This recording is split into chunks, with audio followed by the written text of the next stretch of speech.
This is a great event so far. So I'm glad far. you guys invited me out to. Thank you. Invited me out. I got some great interviews, and I'm really looking forward to coming back next year. Hint, hint. Awesome. But anyway, so I wanted you to come back and just talk to us about something that's on your heart in reference to health and wellness, since I didn't get a chance to interview you earlier. Well, one of the main differentiators between us and really any other organization is the fact of because we're advanced credit restoration. Our partners are all of these other nonprofits here. We're the credit piece, the advanced credit piece, because everyone does some sort of financial empowerment or financial workshops. They're able to teach the basics of the credit scoring model and how to dispute things. Anyone can dispute anything, but what do you do when things inaccurate information does not get removed from a report? I mean, what exactly do you do? And then that's where we come in. I know every fair credit and fair debt attorney of anyone that's legitimate in the industry in America. So what as the advanced credit piece, why does that matter?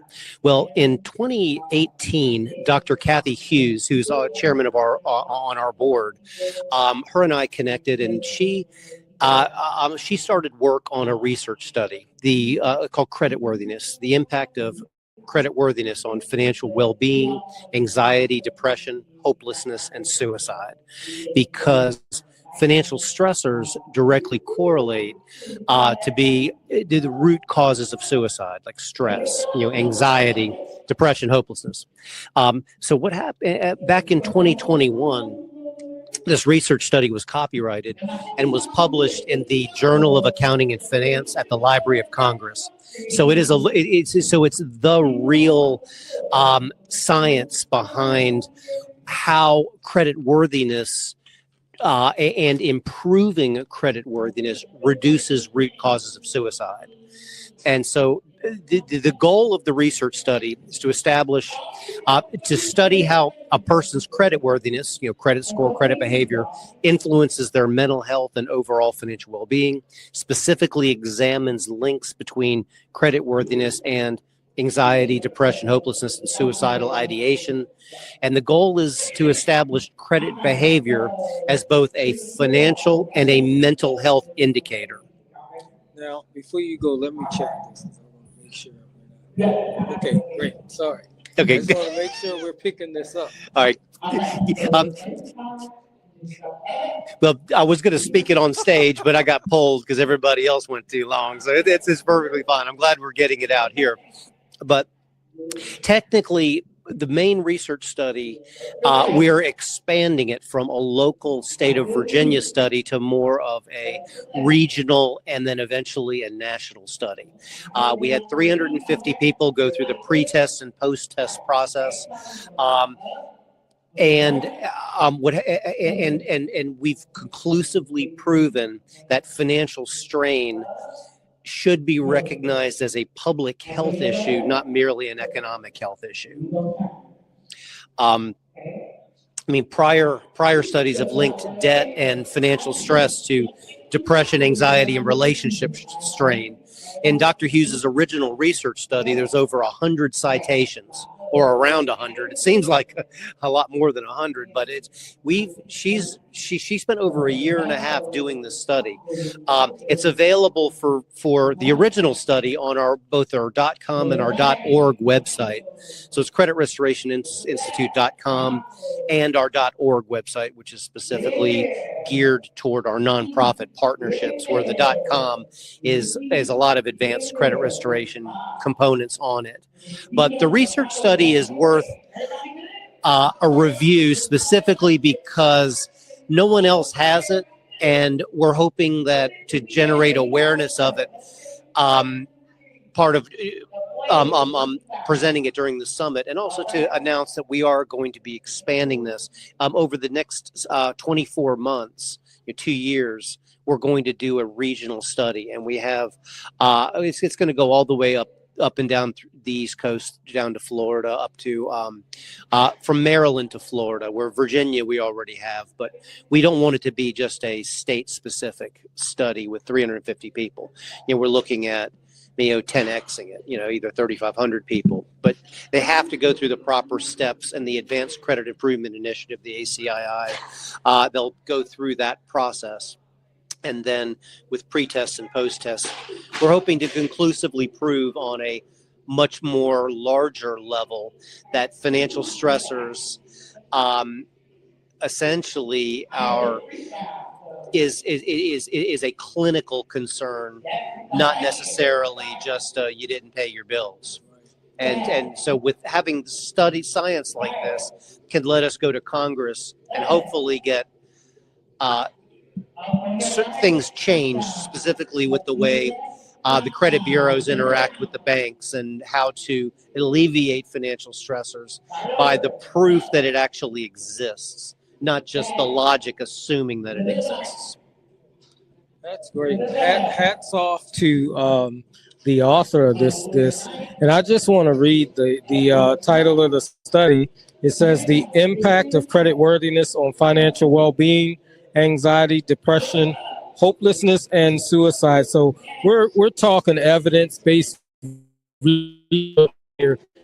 And so I want to thank you for bringing that out, because I'm sure there's a lot of people out there that can attest to the fact that, they're worried, they encounter a lot of stress, because maybe they don't have a job, or maybe because now this government shutdown. I know I'm impacted by the shutdown, and I know that, stress levels can rise when you start seeing your bills come across your phone as, hey, we're waiting for you to pay, and you can't pay because you're not getting a paycheck. So I'm glad you're doing this study, because I agree that financial well-being is definitely related to anxiety and potentially even suicidal ideation or people committing self-inflicted harm on themselves. So I think this will be a great study. I really want to see it reach the thousands and not just, Richmond. So I look forward to seeing what else comes out of this and seeing if we can make some changes up there in DC and about them recognizing it. So thank you for thank you for bringing this to my attention. I'm going to actually go and find this study and actually read the rest of the study, because it looks like this is only a part of it. But I'm interested in reading it myself. So I look forward to it. I'm wondering if this was do you know if it was a quantitative or qualitative study? It looks quantitative, but I don't want to assume. Let me show you.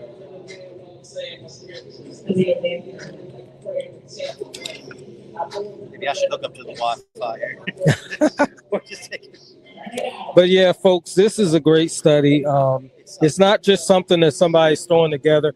It's evidence-based, and it's going to be a lot more coming from this study in the future, and I look forward to hearing more about it. Again, it's Dr. Kathy Katrina Hughes is the one that looks like the person who's conducting this study, and so there'll be a lot more to come from it.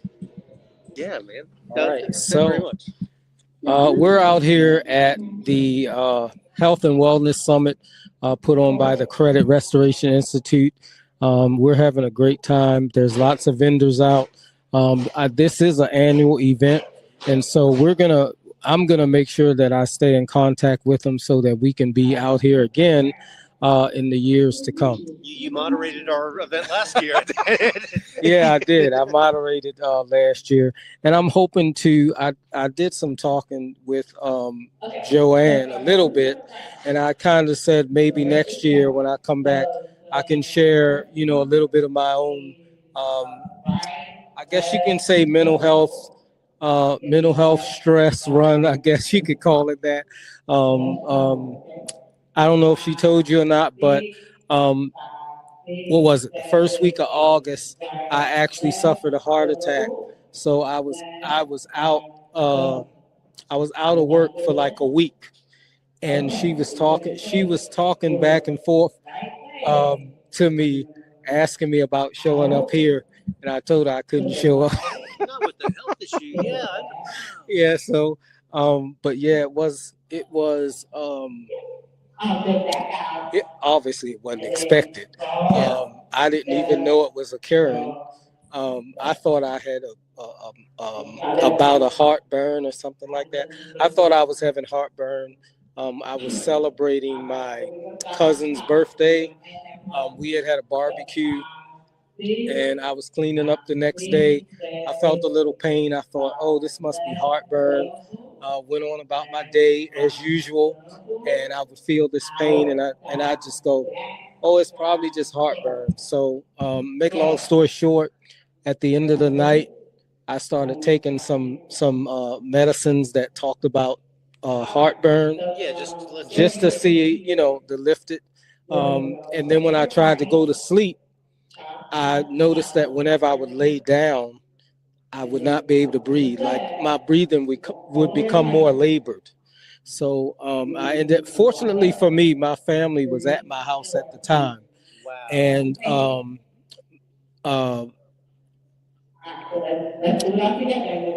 I probably would have just went to sleep if I could have. But it turns out that my sister was like, "No, take him to the emergency room right away." So they took me to the emergency room, and nobody told me what happened for a long time.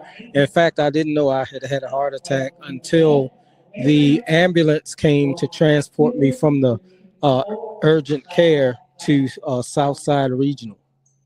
So yeah, so I thought, wow.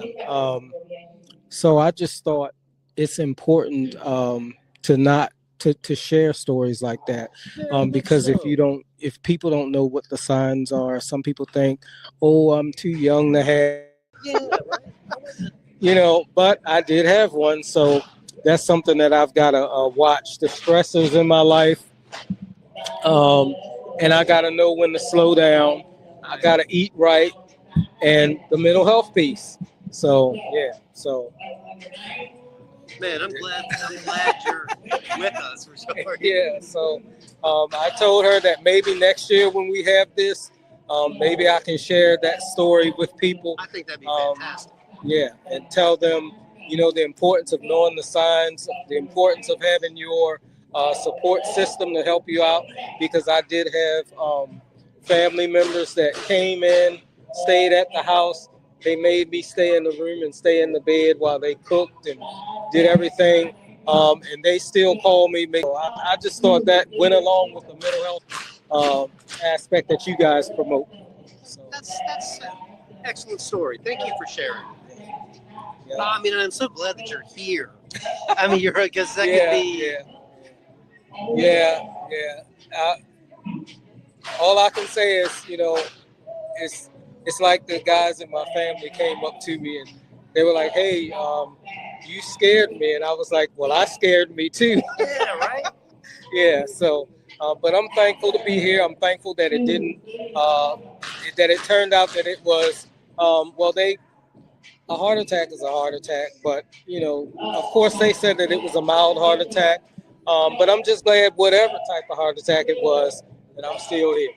I still got lots more light to shine, lots more interviews to conduct, a lot more podcasts to host. That's right. And so I'm just looking forward to it. So, yeah. Robert Lincolnis with the Robert Lincolnis with the Credit Restoration Institute. We're having a great time. We look forward to seeing you guys come out. If not to this one, to future events. It's an annual thing, and each time you come out, you're going to learn something new, something fantastic, something different, and you're going to walk away with a lot of advantages and benefits if you will just make sure that you open yourselves up to the knowledge and just make yourselves available. That's what we're here for. So thank you. Thanks, guys. So that was great. And I'm also a life coach. So I was invited here to do interviews to ask people, what brought you out and what have you gleaned from the event so far. So just introduce yourselves and then just talk about why you're here and what you got out of the event. Okay, well, I'll go first. My name is Brittany King. I go by Brittany Bree. I am also a life coach. I have a business called Naturally Bree LLC. There I do life coaching and business consulting, helping people start their businesses, be successful in business, and just reach their goals overall to be the best version of themselves. I'm also the CEO of the Foxy Steppers, and we were invited here to teach a couple of line dances, but I actually gained so much from this about budgeting and just getting prepared for home ownership, just hearing the mayor just talk about like how things are changing and how, Church Hill is, evolving, and hearing that, there are people out here, like home ownership is obtainable for everybody. So definitely gained a lot from this, and hopefully I'm invited back in the future. Can't get away from it. Well, hi, everybody. My name is Keandre. I'm the CEO of the DrWhitty Steppers. I was invited today by my good sister, Bree here, who is the CEO of the Foxy Steppers. And I just came out into support. I didn't know anything about the event, but once I arrived, I really learned a lot. For one, I got to get my credit together. And I know the steps how to. All right. And then also about,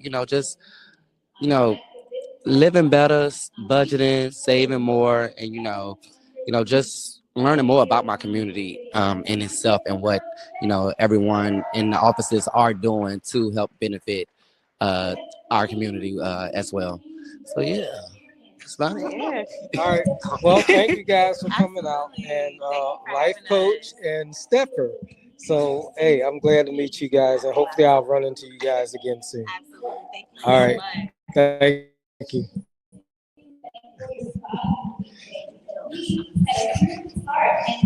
And what do you think people are taking away from the event so far? Well, my name is Sam Edwards, also known as the Godmother.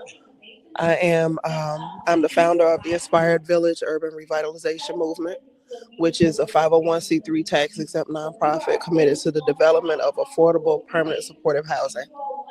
So this is my second year coming out to support CRI and working with them and just exploring ways that we can use group economics and creative financing to fund new construction housing.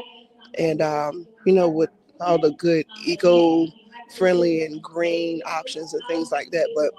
But my focus is really on veterans, seniors, and vulnerable communities.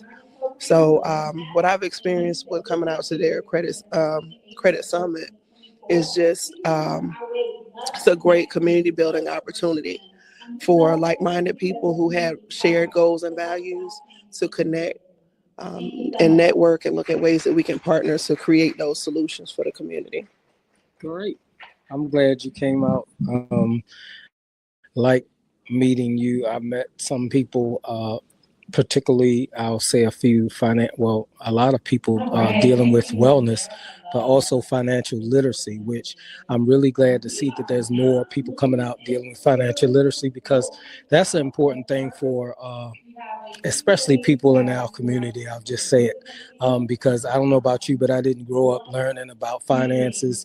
That wasn't something that was taught in the home. In fact, the only thing I remember about finances is I used to see my grandfather sit down and he would always be doing something with his checkbook, but I didn't know what he was doing. And I wasn't of the mind to say, oh, I think I asked him what he was doing, and I think he said he was balancing his checkbook, but I never asked the question after that.